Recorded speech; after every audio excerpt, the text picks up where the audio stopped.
What if the most chaotic and violent paranormal phenomena aren't caused by spirits at all? Today we're diving into one of the most fascinating and controversial topics in paranormal research: poltergeists.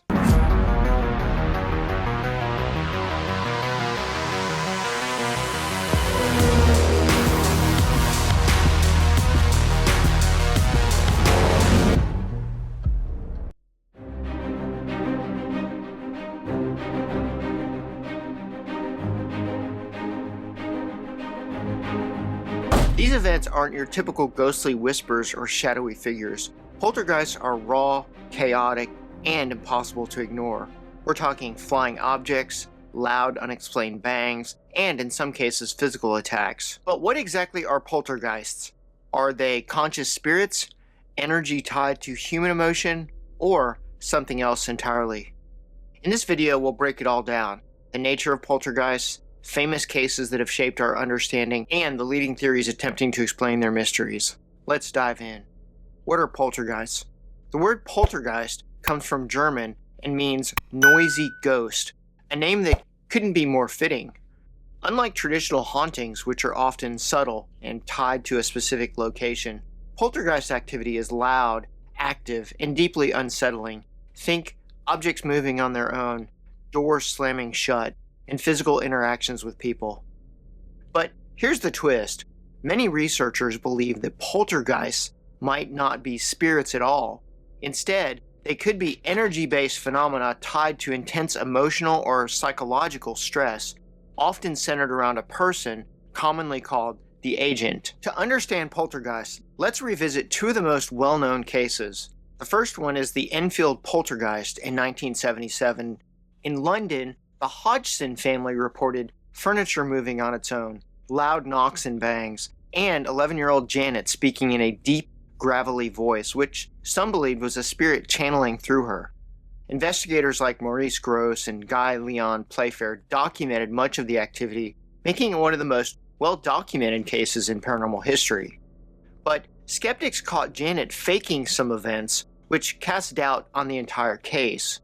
So was it a real phenomena, or were parts of it exaggerated simply for attention? The Bell Witch haunting in the early 1800s in Tennessee.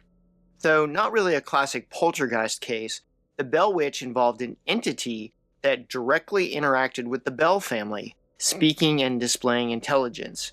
It went beyond chaotic destruction, making it one of the most unique and unsettling cases in paranormal lore. So, how do poltergeists differ from traditional hauntings? Well, hauntings are traditionally tied to a location. Think about cold spots, shadow figures, or even faint voices that persist even as people move away. Poltergeists are often linked to individuals, usually someone under significant emotional or psychological stress.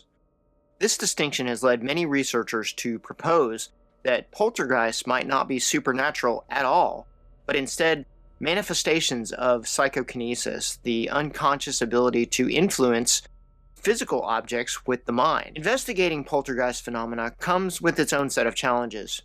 Paranormal teams often look for patterns. Does the activity follow a specific individual, or does it stay tied to one location? Common techniques include trigger objects, which are items that are placed in controlled positions to detect movement. Environmental monitoring, checking for temperature spikes, EMF spikes, or vibrations. And documentation.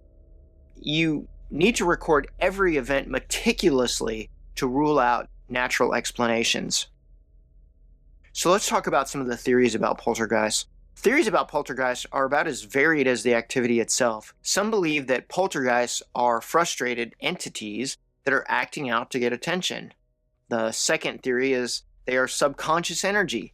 Others argue that the phenomena is entirely human. It's generated by emotional or psychological stress. Environmental factors. Skeptics often attribute poltergeist activity to hoaxes, misinterpretations, or physical causes like vibrations or unstable structures. One of the most compelling aspects of poltergeists is the consistency of reports across cultures and centuries. Despite skepticism, the patterns are actually strikingly similar. This raises a fascinating question. If poltergeists are just hoaxes or misinterpretations, why do the details of their activity remain so consistent throughout time and geography? Poltergeists are one of the most perplexing phenomena in paranormal research. They challenge our understanding of both the supernatural and the human mind. So, are they evidence of intelligent spirits, manifestations of our subconscious energy, or something that we haven't even begun yet to understand? It's your turn. What do you think? Are poltergeists spirits, subconscious energy, or are they simply something entirely different and unknown? Or could they be a mix of both, or an unsolved mystery waiting for the right explanation?